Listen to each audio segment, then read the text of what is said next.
성부와 성자와 성령의 이름으로. 좋으신 주님, 저희 인간의 잘못으로 항상 좋은 것만 체험하고 살지 못하는 저희를 굽어보시어 저희가 어려울 때마다 우리보다 더 어려운 사람이 있음을 생각하고, 기쁠 때, 은혜로운 일이 생길 때는 항상 주님의 은혜요 또 이웃들로부터 영향을 받은 좋은 은혜임을 생각하고, 오만하고 자만하지 않고 더욱더 나도 받은 은혜를 이웃에게 갚을 수 있는 기회를 마련할 수 있는 그러한 여러 가지 덕스러움을 우리를 통해서 세상에 퍼져나갈 수 있도록 저희 모두에게 주님의 은총, 하느님을 닮은 인간의 모습, 창세기 1장 26, 7, 8절의 말씀대로 우리 인간의 영혼이 천상의 딸인 영혼이 존재함을 생각하면서 우리 뜻대로, 마음대로가 아니라 하느님의 뜻대로 살아갈 수 있도록 저희 모두에게 주님의 영, 예수 그리스도의 영, 부활하신 주님의 영을 보내주소서. 사도들의 모호님, 저희를 위하여 빌어주소서. 성부와 성자와 성령의 이름으로 아멘. 다시 교회 여러분 반갑습니다. 집에서 또는 병원에서나 또 어디에서 또 유튜브를 통해서 보는 모든 신자분들과 함께 이 시간 하고자 합니다. 또 다른 개신교라든가 또 불교라든가 다른 믿음을 가지고 계신 모든 분도 초대합니다.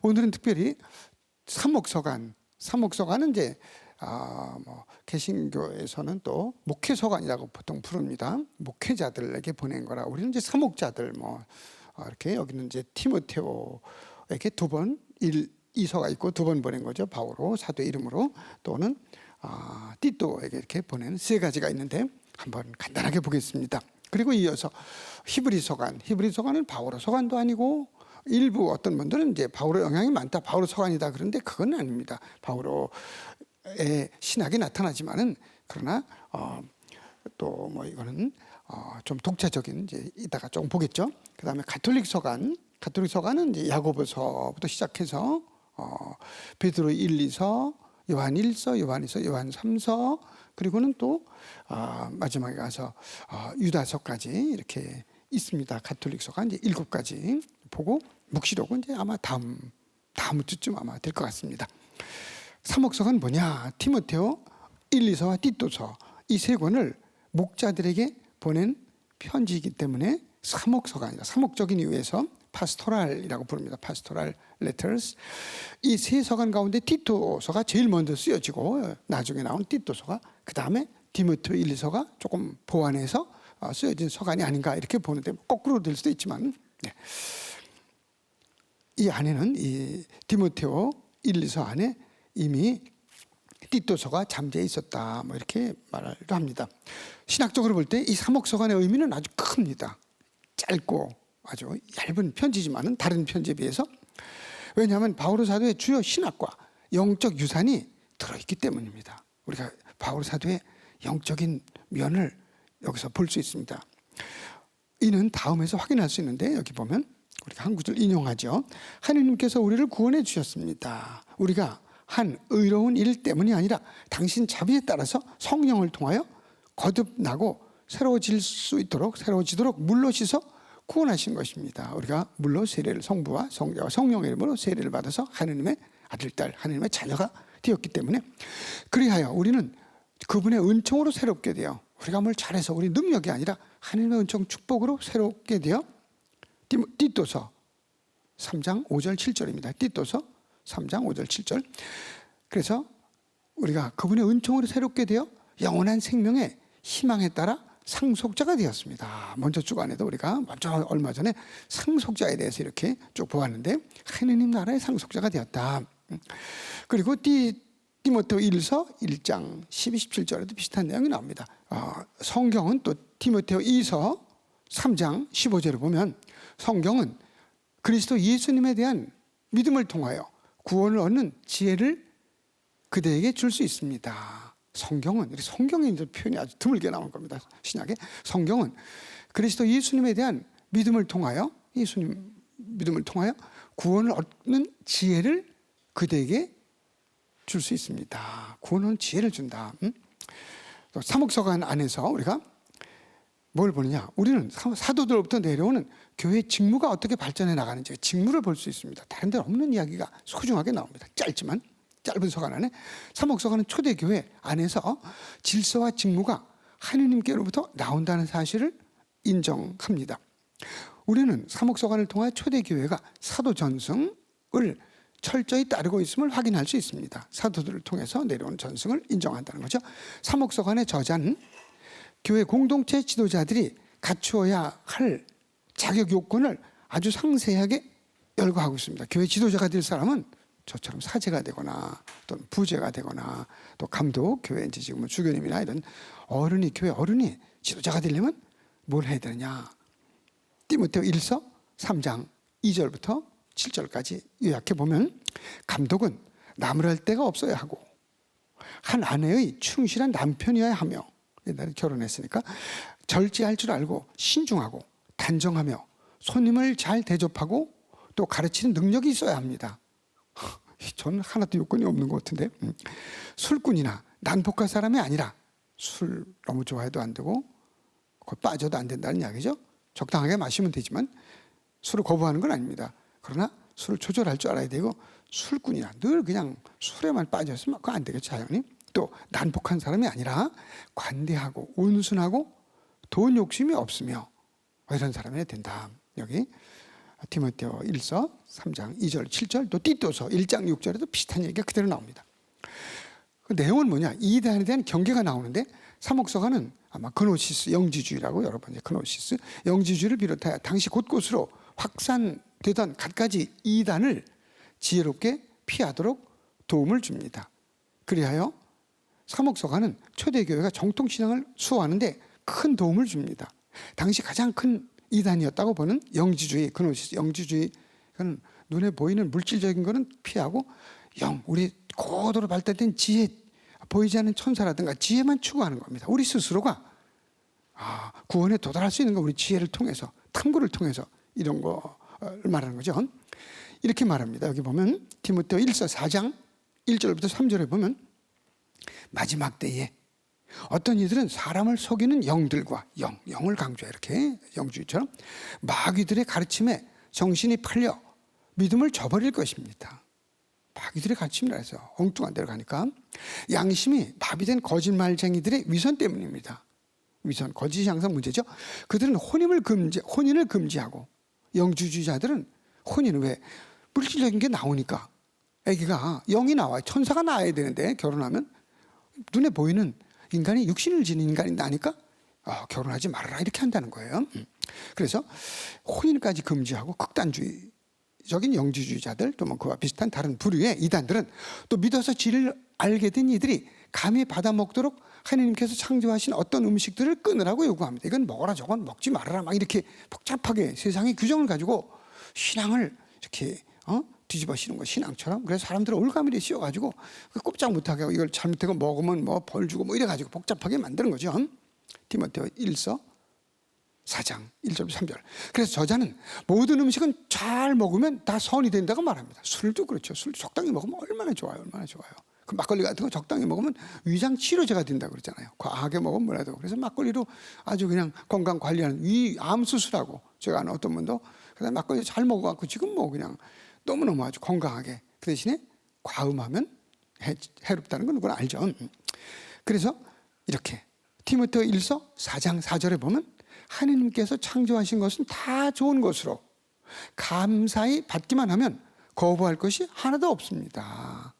그러니까 뭘 먹어라 먹지 말라 복잡한 게 잘 먹으면 그 옛날에 돼지고기 먹지 말라고 그죠? 코시의 음식이라고 있죠. 그거 잘못 먹으면 옛날엔 돼지가 냉장고가 없으니까 막 잘못 먹으면 막 배 아프고 막 빨리 쉬니까 상하니까 그랬던 시대에서 오는 건지도 몰라요. 중동에서 돼지 먹지 말라는 거는 없어서 못 먹지. 돼지가 얼마나 맛있는데 그죠? 없어서 못 먹는 거죠.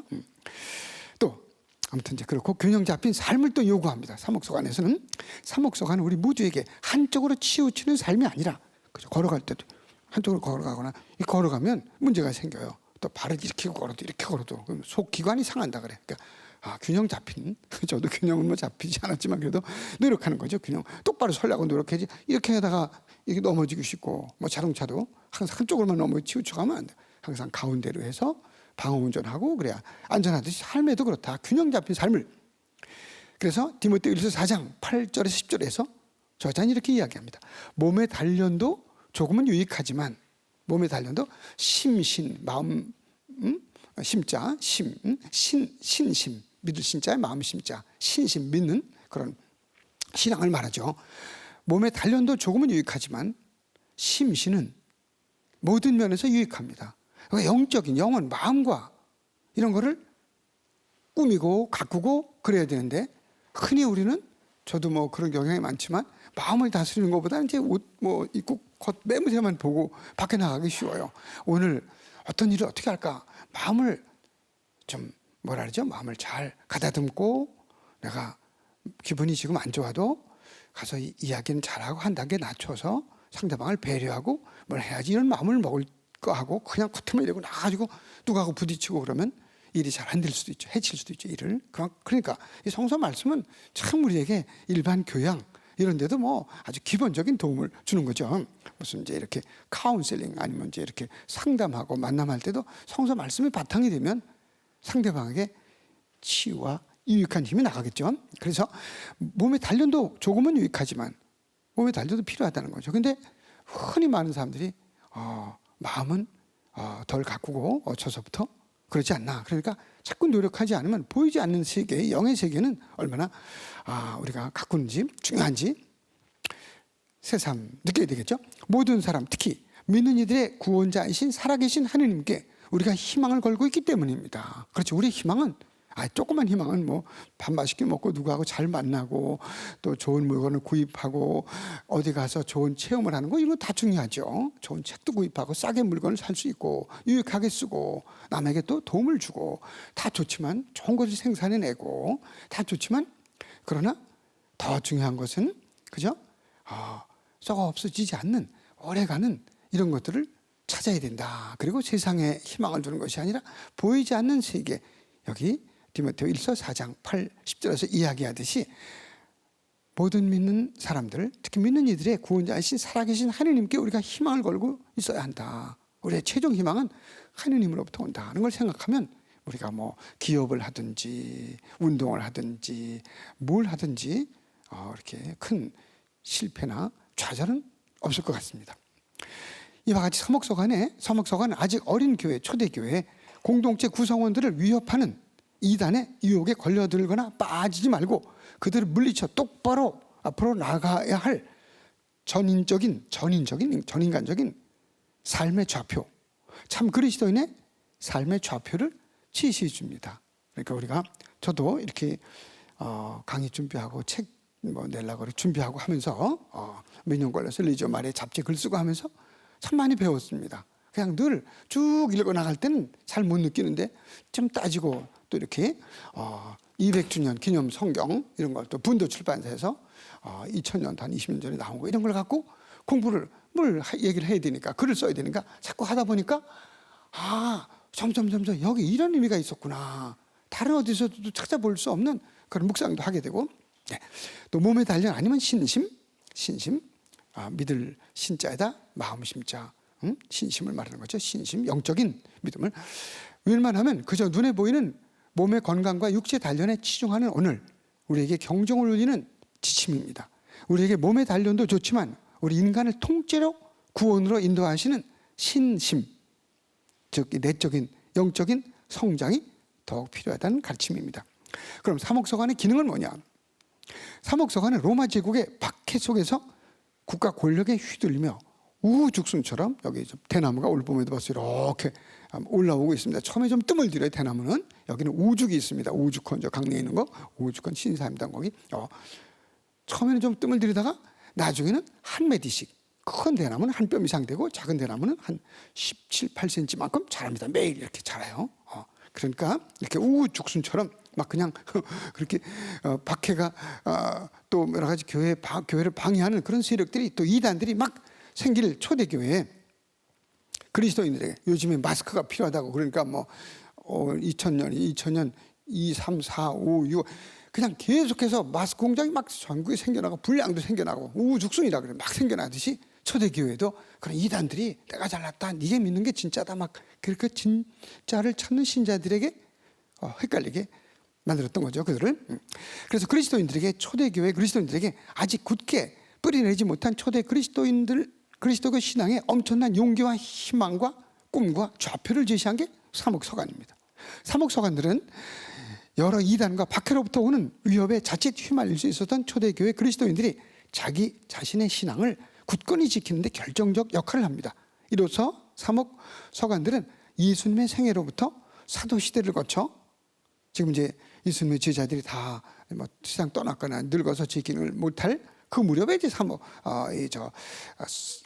사목서관들이 생겨나는 겁니다. 그러니까 예수님은 돌아가시고 사도들이 활동하던 시대도 이제 지나고 그 이제 벌써 한 3세대쯤 될 때 이제 글이 이제 역할을 하는 거죠. 그래서 사도시대 이후에 내려오는 이후로 건너가는 그 다리 역할을 해줬다고 보면 됩니다. 사목서관은 초대 그리스도교가 어느 일정 지역을 뛰어넘어 온 세상 곳곳을 향해 활짝 열린 세계교회로 뻗어나가는데, 그리스도교가 세계화되는데 한몫했다. 세계 문화로 뻗어나간대. 그죠? 좀 딱딱하죠? 마스크도 쓰시고. 이제 사목서관이 이렇게 그냥 간단하게 보고, 그 다음에 이제 필레몬서, 바오로서관이 이제 마지막이 되는 거죠. 그 다음에 히브리서가 나오는데 여기 필레몬서 빼서 필레몬이라는 한 사람에게 보내는 제 서간입니다. 그런데 사실은 내용을 보면 필레몬 하나뿐만 아니라 이제 거기 모인 가족들, 필레몬서는 바오로 서간, 바오로 이름으로 전해지는 13권의 서간 가운데 가장 짧으면서도 고대 서간 양식의 틀을 잘 갖춘 편지입니다. 맨 앞에는 인사말이 나오고, 그리스도 예수님 때문에 수인이 된 수인, 감옥에 갇힌 나 바오로와 우리 형제 디모데오가 사랑하는 우리의 협력자 필레몬에게, 그리고 아피아 자매와 우리의 전우 아르키포스 함께 이제 뭐 그리스도인으로서 열심히 살려고 전우라고 표현했어요. 또 그대의 집에 모이는 교회에 인사합니다. 그러니까 필레몬을 중심으로 아피아 그 집에 모이는 식구들에게 하나 이제 공동서간이나 마찬가지입니다. 필레몬이 이제 주요 수신인으로 나오는 것뿐이 1, 2절. 편지 발신인에 이어 수신인들이 열거됩니다. 이어서 축복 인사가 나옵니다. 3절에 보면 하느님 우리 아버지와 주 예수 그리스도에게서 은총과 평화가 여러분에게 내기를 빕니다. 항상 이렇게 은총과 평화를 빕니다. 이렇게 인사하는 거예요. 그리스도는 여기서 나온 거죠. 이렇게 바울서간. 필레몬 서간의 수신인은 필레몬 자신뿐 아니라 그 집에 모여오던 공동체 구성원 모두라고 보아야 합니다. 감사의 말이 나와요. 바울은 하느님께 드리는 감사 기도 안에서 필레몬을 인정하며 그의 삶을 높이 평가합니다. 이렇게 4, 5절 또 7절에서 나는 기도할 때마다 그대를 기억하며 늘 하느님께 감사를 드립니다. 너무너무 벌써 마음이 위안이 되는 거죠. 사제의 한 말씀, 여러분의 또 한마디 위로의 말씀은 이웃에게 큰 도움이 됩니다. 그냥 아무것도 아닌 것 같아도 이건 어려워 보이더라도, 그러나 어려울 때니까 하느님의 특별한 은총을 빕니다. 그런 마음으로 진정으로, 그 보통 위로가 되는 게 아닙니다. 마지막 죽더라도. 그래서 나는 기도할 때마다 그대를 기억하며 늘 하느님께 감사를 드립니다. 주 예수님과 모든 성도들을 향하여, 성도들은 하기오스, 믿는 이들, 거룩한 이들이라고 말하는 거죠. 향한 그대의 사랑과 믿음을 내가 전해 듣고 있기 때문입니다. 필레몬이 그렇게 열심히 살고 공동체의 봉사자다 인정해 주는 거죠. 그대 덕분에, 필레몬 그대 덕분에. 뭐 공소회장으로 보면 되는 거죠. 옛날에 공소가 따로 없었으니까 그 정도로. 그리스도인들이 성도들을 거룩한 이들이, 믿는 이들을 이렇게 불러서 하기오의 거룩한 이들이 그 전에 다 써드렸습니다. 마음의 생기를 얻었기 때문입니다. 공소회장 한 분이, 구역장 한 분이, 반장 한 분이, 어느 단체 장 한 분이 열심히 하면 전체가 마음의 생기를 얻는다는 거죠. 그러니까 우리가 움직이는 것이 다 은총입니다. 어떻게 보면은, 그죠? 잘 움직이면 하느님의 뜻으로. 편지 본문에서 바울 사도는 자신이 진정으로 원하는 바를 이렇게 씁니다. 9절 10절에서 그래서 나는 그리스도 안에서 큰 확신을 가지고 그대가 마땅히 해야 할 일을 명령할 수도 있지만 사랑 때문에 오히려 부탁을 하려고 합니다. 이러한 내가 옥중에서 얻은 내 아들 오네시모스의 일로 그대에게 부탁하는 것입니다. 여기 공동번역에 옛날에 나온 거하고 아주 확 달라요. 새로운 벌써 하나 업그레이드된 버전을 쓴 것 같아요. 그리스 말고 내가 확인 안 해봤는데 확 다릅니다.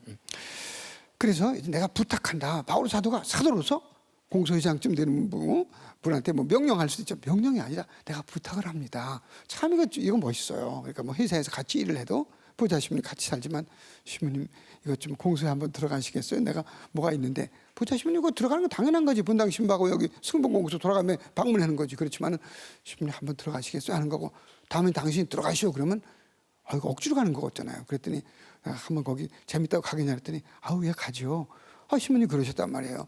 서로 주고받는, 뭐 이거 잘 못하지만 저 노력하는 거예요. 서로 존중해주고, 보좌 신부님한테라도 누가 옆에 있든 없든지 간 항상 신부님 그러고, 뭐 신부 그렇게, 저는 그런 얘기 젊어서 많이 들었는데 그 듣기가 그렇게 좋지는 않더라고요.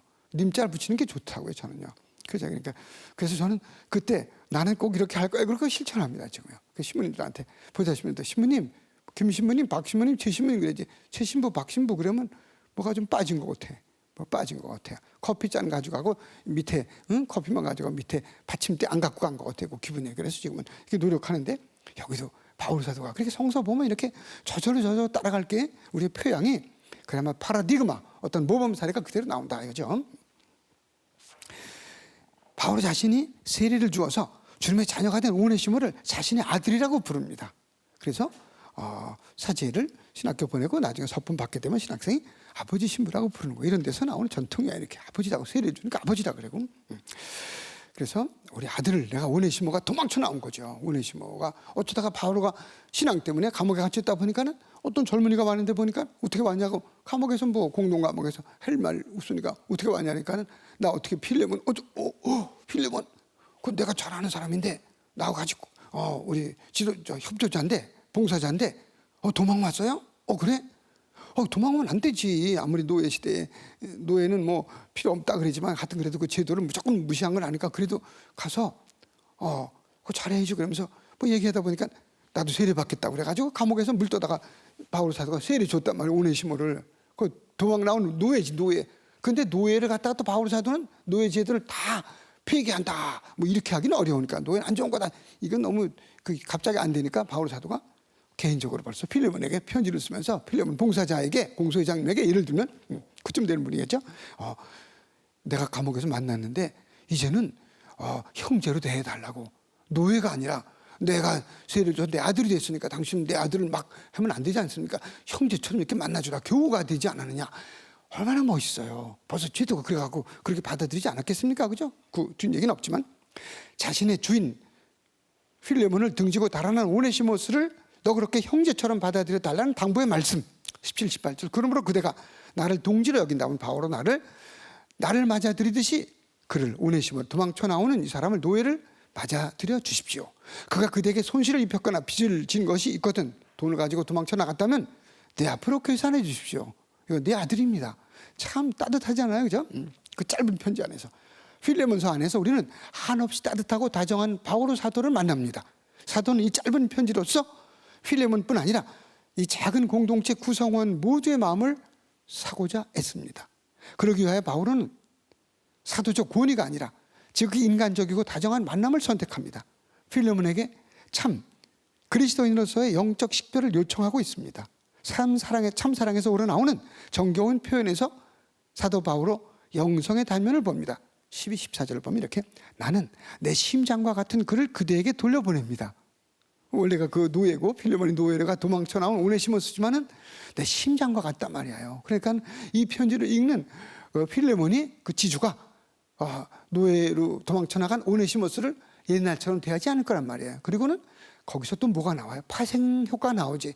같이 그 집에서 노예로 일하는 많은 일꾼들에게도 세례를 주고 따뜻하게 하지 않았을까, 이런 생각을 해봅니다. 그대의 선행이 강요가 아니라 자의로 이루어지게 하려는 것입니다. 14절. 참 따뜻하죠? 필레몬서 이렇게 끝나고 시간이 없어 빨리빨리 가야 되니까 또 히브리서간. 히브리서간은 프로스 헤브라이우스, 히브리인들에게, 그 말이에요. 프로스 헤브라이우스, 히브리인들에게 보낸 편지다. 저자가 누구인지 어떤 경로로 쓰여진지는 알 수 없습니다. 그래서 아주 신약 전체에서 학자들이 제일 궁금해하는 게, 여러 가지 궁금증을 불러일으킨 게 히브리서간. 많이 연구를 하지만 답은 잘 없어요. 신학적 이해.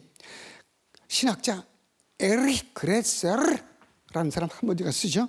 그레서라는 사람은 이렇게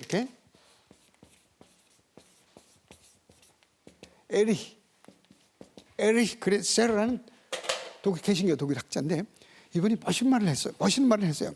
히브리 서간에 저자를 두고 히브리 서간을 쓴 이 저자는 신학적 해석학의 파라디그마, 표본이다, 모범이다. 그렇게 찬사를 했습니다. 히브리 서간 저자는 구약 여러 고백문들을 새롭게 해석하려고 했습니다. 그래서 사실 신약 성경 27권 가운데 마태복음서부터 묵시록까지 히브리서 저자만이 유일하게 예수 그리스도께 사제, 호헤레우스라고 그래요. 사제라고 표현합니다. 사제. 딴 사람은 그런 말 안 써요. 예수님한테 사제라고 그래요. 호는 이제 관사고 히에레우스라고 그래요. 히에레우스. 사제란 말이에요. 사제. 그리고 또 어떤 때는 여기다 아주 아르히레우스. 아르히레우스. 이 아르히란 말은 머리 위에 수장, 대사제, 아르칸젤이라 영어로 아르칸젤. 안겔로스는 그리스 말에서 나온 거. 그리스 안겔로스란 말은 소식 전하는 일꾼이요, 전파자. 안겔로스. 아르칸겔로스는 대천사란 말이다. 크다. 그래서 우리 교구는 인천 다이오시스라고 영어로 디오치스, 다이오시스 인천. 서울은 아르키다이오시스, 대교구다. 그게 이제 아르키. 그리스 말에서 나온 것들입니다. 지금 다 영문화돼서 쓰고 있죠. 그래서 히브리서 간의 저자만이 처음으로 예수님을 사제라고도 하고 어떤 때는 또 대사제라고도 이렇게 표현합니다. 그렇게 새롭게 예수님을 바라보게 해준 거죠. 예수님은 다윗의 후손으로 오시고 마르코복음 6장 1절부터 6절에 봐도 이게 뭐 나자렛 출신 아니냐, 이게 뭐냐, 근데 왜 이렇게 큰일을 하냐. 루카복음 4장 16절부터 30절, 특별히 21, 20, 23, 24, 25절 뭐 나자렛 이거 아무것도 아닌데 나자렛 예수님 별거 아니다 그렇게 말합니다. 그런데 그 예수님을 출신으로 볼 때는 다윗의 후손이 아니라 평민이라는 거지. 평민.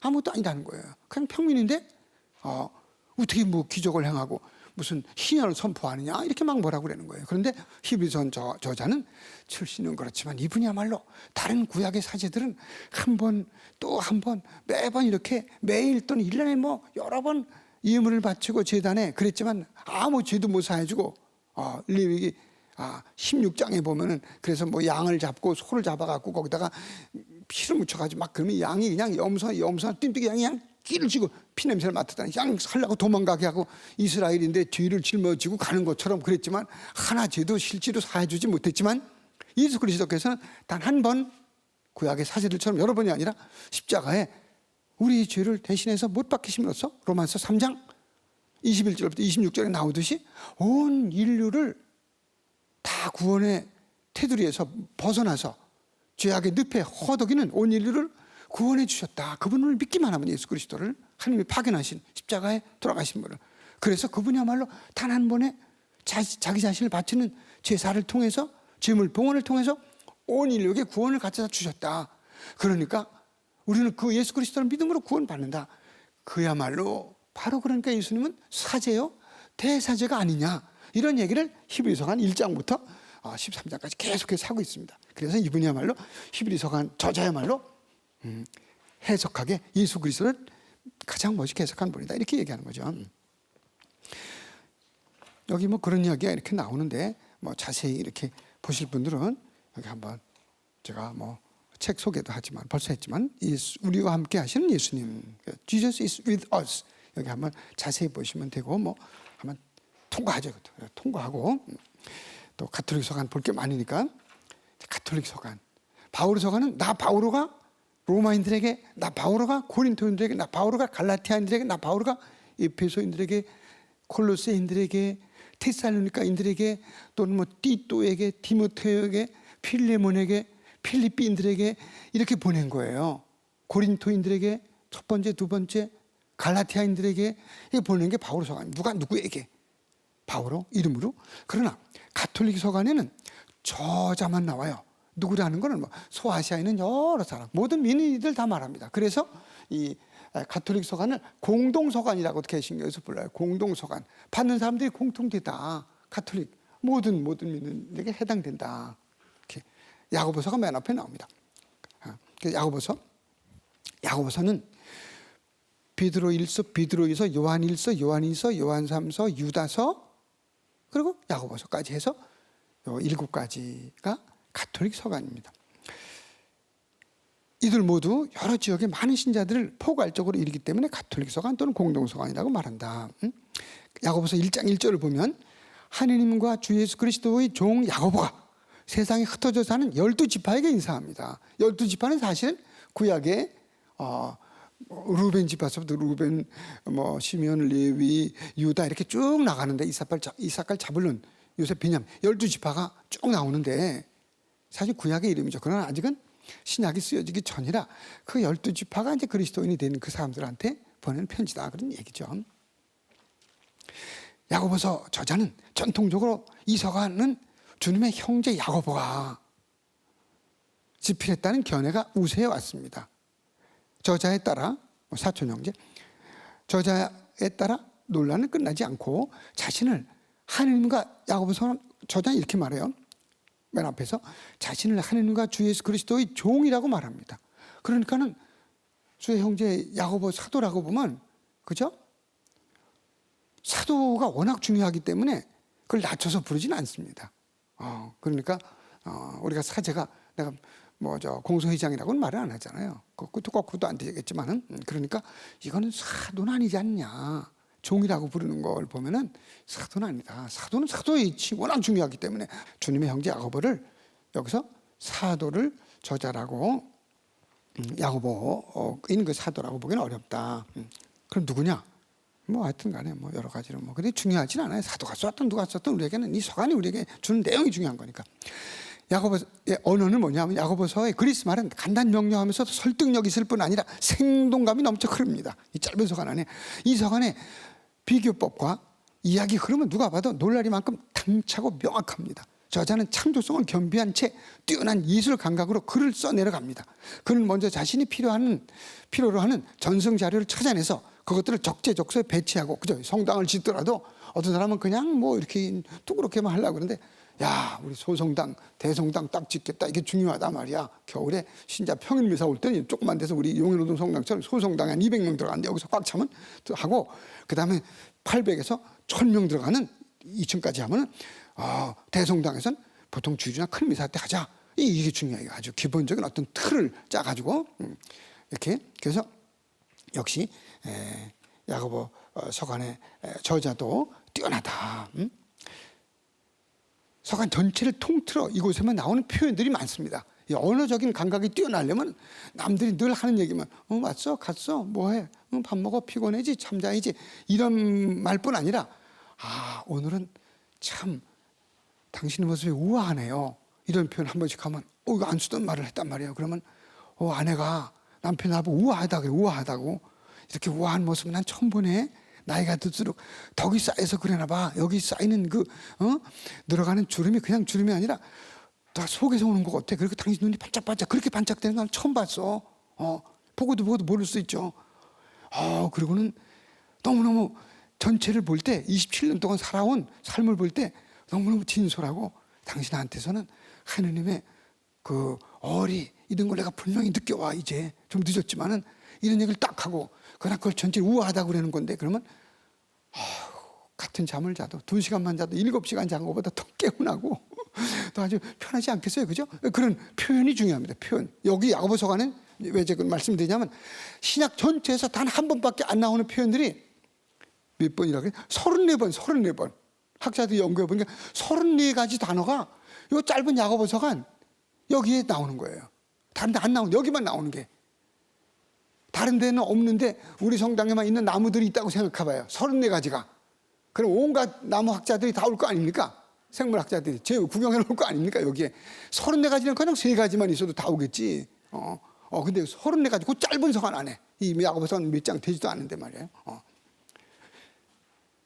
제가 이거를 레지오 글에 썼더니 어떤 분이 또 연락이 왔어요. 내가 그렇게 짧게 그렇게 했더니 레지오 말에 쓸 때 한 5, 6년 전이죠. 신부님 그런 단어 한 개만 좀 알려주세요. 레지오 잡지사에서 연락이 왔어요. 그래가지고 그다음에 이제 여기 책에다 써놓습니다. 그래서 이제 여기 보면 예를 들면 그걸 핫박스 단 한 번 그런 말이에요. 그리스 말로 단 한 번 핫박스. 이렇게 써요. 이렇게 핫박스. 단 한 번 그 핫박스. 레고메논이란 말은 말. 그 말입니다. 단 한 번 나오는 말. 단 한 번 나오는 표현들 34가지인데 34가지면 몇 페이지 되니까 짧게 몇 가지만. 신약 전체에서 한 번만 나오는 단어. 출렁이는 그런 말이 이제 나와요. 1장 6절에 리피초 메노란 말이야. 리피초 메노. 출렁이는 게 나와요. 1장 6절을 보시면 되고, 두 마음을 품은 사람, 그는 딥시오스, 딥푸시키오스, 딥 같이 한다. 딥푸시키오스. 두 마음을 품은 사람, 좋은 게 아니야. 1장 8절에 또 나옵니다. 1장 8절에 또 4장 8절에도 나옵니다. 야고보서에만 나오는 거예요, 이게. 또 인생 행로, 트로키오스, 게네세우스. 여기서는 이거 트로키오스라는 거, 이거 이렇게 어떤 그 발자국 같은 걸 말, 발자국, 행로, 트로키오스, 게네세우스, 인생 행로란 말도 굉장히 중요한 단어죠. 전 철학적인 용어죠. 녹슬었으며, 이거는 카티오타이, 녹슬었다는 말도 여기밖에 안 나옵니다. 신약 전체에서 5장 3절입니다. 또 인생 행로라는 말은 3장 6절에 나오고, 녹슬었으며 카티오타이는 5장 3절에 나옵니다. 그런 게 지금 4개 말씀드렸나요? 그런 게 34개나 된다. 엄청난 겁니다. 야고보서 같은 데는 단 하나만 신약에 나오는 거, 딴 데 안 나오고 한 박스 내고 아니라 단 한 번 유일하게 나오는 게 하나만 있어도 많은 겁니다. 이렇게 많이. 이 같은 현상에서 우리는 야고보서 저자의 어휘력과 표현력, 남다르다, 뛰어나다는 걸 알 수 있습니다. 그는 자신이 강조하고자 할 때는 서슴없이 상승적 표현을 씁니다. 이렇게 하면은 너무 피곤해서 다리가 아플 거예요. 더 빨리 뛰어가면 많이 지칠 거예요. 더 죽자사자고 뛰면 중간에 포기할 거예요. 이런 식으로 이제 그 상승 단계 표현을 쓰는 거예요. 필요할 때는 쫙쫙쫙 그러면 눈이 번쩍번쩍 뜨죠. 공부 이렇게 하다가도 우리 저 고등학교 때 선생님이 대학 입학 예비고사, 옛날엔 지금 뭐 수능 그래, 옛날에 예비고사 했어요. 제가 69년 12월에 시험 보고 이제 70년 학번이니까. 근데 선생님이 이렇게 다가 이런 것들은 여러분 알아주시면 저 시험에 나올 가능성이 높습니다. 그러면 그냥 약간 졸다가도 시험에 그러면 정신이 부쩍 뜨이듯이 이제 그렇게 되는 거예요. 상승적인 표현들. 또 꼬리를 물고 이어지는 연쇄적 표현이 나옵니다. 한 예를 들겠습니다. 1장 14, 15절을 보면 사람은 저마다 자기 욕망에 사로잡혀, 어떤 욕망, 욕심이야, 욕망. 꼬임에 넘어가는 바람에 자꾸 욕망이 쭉 하다 보면 그러지 않아도 그거 거기 가면 좋아, 돈벌이가 돼, 그냥 일확천금이야, 너 평생 뭐 그래 한번 투자해봐, 증권 한번 해봐, 그냥 이래서 망한 사람도 있잖아요. 그러니까 욕심이 나중에 과해서 꼬임에 넘어가는 바람에 유혹을 받게 된다. 그다음에 그 유혹을 받고 그러면 욕망은 결국은 유혹을 따라가게 되고, 꼬임에 넘어가서 유혹에 빠지면 결국은 죄를 낳게 된다. 그냥 막 다 망했으니까 남의 걸 가져오고 싶고 막 당장 굶으니까 뭐 이렇게 이런 일이 생길 수 있다는 거죠. 그래서 죄를 낳게 되고, 죄가 다 자라면 결국은 파멸이다, 죽음을 낳게 됩니다. 그대로 읽겠습니다. 다시 한번. 사람은 저마다 자기 욕망에 사로잡혀 꼬임에 넘어가는 바람에 유혹을 받는 것입니다. 그리고 욕망이 잉태하여 죄를 낳고, 죄가 다 자라면 죽음을 낳습니다. 죽음보다 더 세상에서 센 건 없어요, 그죠? 뭐죠 그거? 호에스 리드라고 우리말로 아가 Song of Songs라 그래요. 노래 중에 노래다 아가라 그랬는데, 거기 8장 6절에 보면 사랑은 죽음처럼 강하다가 나옵니다. 사랑은 죽음보다 강하단 말이에요. 죽음 못지않게 이렇게 죽음처럼 강하다. 모든 거를 죽음을 갖다 놔도 사랑은 이겨낸다, 이제 그런 표현인데, 아무튼 죽음이 세상에서는, 죽음은 그죠? 그 코로나 걸 죽을까봐 겁나잖아요. 코로나 걸 죽을까봐 겁나고, 아니면 죽음에 이르도록 고통스럽게 남들도 피해를 준다, 이렇기 때문에 우리가 서로 조심해야 되고, 좀 욕심도 줄이고, 좀 만나는 것도 좀 줄이고, 좀 이렇게 해야 되는 우리 의무가 거기 있는 거죠. 그게 사랑이죠. 문학 양식은 뭐냐? 야고보서의 문학 양식은 이 서간, 야고보 서간 안에 그리스도인들의 삶에 대한 지침이나 훈계가 자주 등장하는 것을 보아 야고보서는 일종의 하나의 교훈서라고 볼 수 있을 것입니다. 유다교 문헌에서도 지혜서나 집회서 등 구약 지혜 문헌 안에서도 여러 이런 문학 양식이 나타납니다. 교훈서라고 보면 좋겠다. 우리가 뭐 좀 교훈 얻고 싶은 야고보서를 보면 특히 혀에 대한 얘기, 말에 대한 얘기도 많이 나오죠.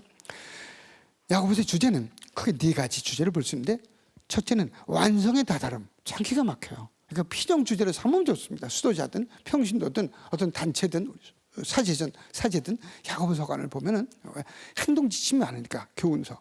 그래서 우리가 어떻게 살아야 되는지 그런 지침. 첫째는 완성의 다름. 이거보다 더 큰 주제가 없죠. 그거 뭐 창세기부터 묵시록까지 노력해야 될 거죠. 이걸로 만족하지 않고 더 주님께 가까이 가도록, 내가 교무금을 한 달에 10만 원에다 만족하지 말고 더 있으면 또 10분의 1 또 감사함을 11조 내고 요새 또 어렵다 그러면은 저도 얼마 전에 국가 긴급 재난기금인가 저 혼자 산다고 40만 원에 와가지고 통장에 만나게 통장에 안 와가지고 어떻게 된가 그랬더니 그냥 뭐 써도 된다고 카드에 들어와 있다 그래가지고 한국 사람들 제주도 많아. 어떻게 통장에 들어오면 혹시 안 쓰고 놔둘까봐 현금으로 오면 그건 안 오고 통장이다 그래가지고 카드에 그래가지고 그냥 이거는 없는 거나 다름없다.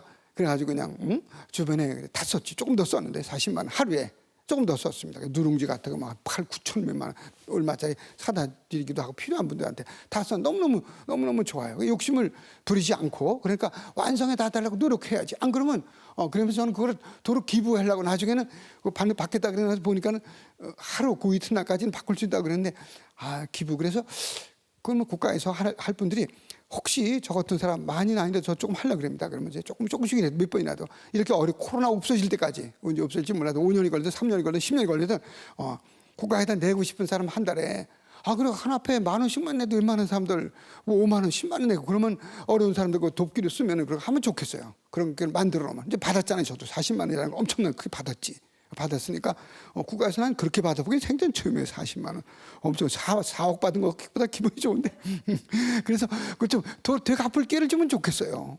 또 필요한 분들한테 이거 하면 되니까 그렇죠. 그러면 작품 만들고 어떤 분들은 또 많아서가 아니라 마스크를 뭐 몇 장 되지도 않아 뭐 20장 갖다 가면 어느 파출소에 갖다 준 어떤 젊은이들도 있더라고요. 어떤 사람은 말이죠. 그러면 그러니까 십시일반 그 마음이 찡하게 만드는 거지. 그 사람은 정말 자기 쓸 거 2개 놔두고 하나 놔두고 다 갖다가 더 필요하다 그러고 막 비싸고 그러니까 얼마 전에 뭐 2, 3월 달인가 뭐 여러 개월 전이지만은 그렇죠. 그거 만들면 좋겠어요 아마. 자 그래서 완성에 다다를 때까지 노력한다. 완전한 사람이 되어감. 제가 벌써 다른 강의할 때 말씀도 드린 건데 크리스자인은 그리스도인이란 말이 독일말로 그리스도인은 그런 말이 독일말 크리스자인은 그리스도인임. 내가 존재론적이라 온톨로지컬이라요. 존재론적으로 나는 그리스도인이다. 이미 세례 받았으니까는 그리스도인이다. 근데 크리스자인은 나는 그리스도인입니다. 교적에 등록돼 있으니까. 근데 그리스도인이면 다 됐냐? 아니다. 세례 받았으면 다 됐냐? 등록만 된 거지. 신자로만 된 거지. 하나의 신자로서 등록된 거지. 그러나 갈 길은 멀다. 완전하게 될 때까지 한번 해보세요. 크리스자인 존재론적으로는 그리스도인이에요. 더 변할 것도 없어요. 내려갈 것도 올라갈 것도 없어요. 다음은 크리스토베르덴 해보세요. 크리스토베르덴 이건 베르덴은 되어간다 그 말입니다. To become 되어간다. 그러니까 그건 한이 없어요. 그 길은. 자인 존재론적으로는 이제 온전한 그리스도인 세례 받고 뭐 견진까지 했으면 더 좋고 앞으로 계속 나아가는 거 더 나은 크리스토베르덴 더 나은 그리스도인이라는 건 예수님을 닮아가는 존재니까 예수님이 될 때까지 예수님이 되겠어요? 못 되든 아무리 가도 그러니까 가까이 간다. 그런 거 야고보서 안에서 첫째 주제입니다. 그게 완전성의 다다름, 온전한 사람이 되어감. 이는 실상 야고보서관 전체의 맥을 이어가는 큰 주제입니다. 야고보서 저자는 그리스도인으로서 도달해야 할 궁극적 목표를 서간 맨 앞에서 명시적으로 제시합니다. 1장 2절 4절 1장 2, 4절에서 인사말 다음에 바로 얘기합니다. 이렇게 말해요. 나의 형제 여러분 갖가지 시련에 빠지게 되면 그것을 다시 없는 기쁨으로 여기십시오. 시련, 어려움을 끝장으로 보지 말고 우리가 궁지에 몰리거나 그죠? 어떤 절벽에 다다르게 되면 끝이 아니라 거기서 약간 돌든가 해서 올라가든가 그걸 헤치고 나가서 다시 없는 기쁨을 여기십시오. 여러분도 알고 있듯이 여러분의 믿음이 시험을 받으면 인내가 생겨납니다. 가만히 있으면 인내도 뭐도 없어요. 그러나 좀 고통과 어려움은 그래서 어려움은 더 다른 은총의 기회이기도 합니다. 시험을 받으면 인내가 생겨납니다. 인내가 완전한 효력을 내도록 하십시오. 계속 인내해야 된다는 거예요. 한 번만 참고 그만두는 게 아니라. 그래서 마태복음 20장에 보면 형제가 잘못해 몇 번 용서해 줍니까? 베드로 사도가 모르니까 7번이면 됩니까? 7번 많다는 거지. 예수님이 7번씩 70번이라도 아니면 70번씩 7번이라도 한없이 용서하라 그렇게 말씀하셨죠. 그리하면 모든 면에서 모자람 없이 완전하고 온전한 사람이 될 것입니다. 야고보서 1장 2, 4절. 완전한 사람이 될 때까지 노력하는 게 크리스자인에서 크리스토베르덴까지 가는 거죠. 두 번째 주제는 완전하게 됨과 관련된 구절인데 두 구문을 뽑아서 봅니다. 보시다시피 믿음이 아브라함의 실천과 함께 작용하였고 실천으로 그의 믿음이 완전하게 된 것입니다. 2장 22절. 완전한 법, 곧 자유의 법을 들여다보고 거기에 머물면 듣고서 잊어버리는 사람이 아니라 실천에 옮기는 사람이 됩니다. 그러니까 첫째 주제는 야고보서 서간 전체를, 아까 제가 첫째 주제라고 말씀드렸지만은 첫째 주제이면서 그 주제는 완전한 사람, 보다 더 나은 그리스도인이 된다는 것은 야고보서 간 전체 대주제예요. 그 중에서 이제 하나가 이렇게 지금 이제 완전하게 점점 되어감이라는 것을 1장 25절에 볼 수 있고, 그 다음에 두 번째 주제는 지혜입니다. 그렇게 완전하게 되려면 지혜도 필요하다. 이거는 하느님께로부터 오는 지혜를 말합니다. 세상에 뭐를 많이 모으는 그런 지혜뿐 아니라, 그러나 위에서 오는 지혜는 먼저 순수하고 그 다음으로 평화롭고 관대하며 유순하고 자비와 좋은 열매가 가득하고 편견과 위선이 없습니다. 3장 17절. 위로부터 오는 지혜, 세상의 지혜하고 틀려요. 그것이 없어서 신자 생활, 어떤 사람들은 10년, 20년, 30년 저처럼 사제생활 오래 해도 발전이 없다 그러면은 제가 하느님의 지혜를 구하지 않고 세상에 잔머리만 굴린다 그럴까요? 이런 것만 쌓여서 그렇습니다. 그러니까 우리가 함께 노력해서 저도 사제로서, 저도 한 신앙인으로서, 여러분도 마찬가지로 같이 어떤 어려움을 겪든, 병실에 있든, 뭐 계속 또 요양병원에 있든, 가정에 계시든 젊든 상관없이 함께 우리가 위로부터 오는 지혜, 거기는 편견과 이런 아집이 아니라 하나님의 축복이 있는 지혜를 따라서 보다 완전한 그리스도인이 되도록 노력하면서, 세 번째 주제는 다음 시간에, 다음 주에 하기로 하겠습니다. 성부와 성자와 성령의 이름으로. 주님께서는 찬미를 받으소서, 이제와 영원히 받으소서. 오늘 우리와 함께한 모든 이와 또 우리가 기억하고 있는 이들, 또 우리의 도움을 필요한 모든 이에게도 주님 축복하소서.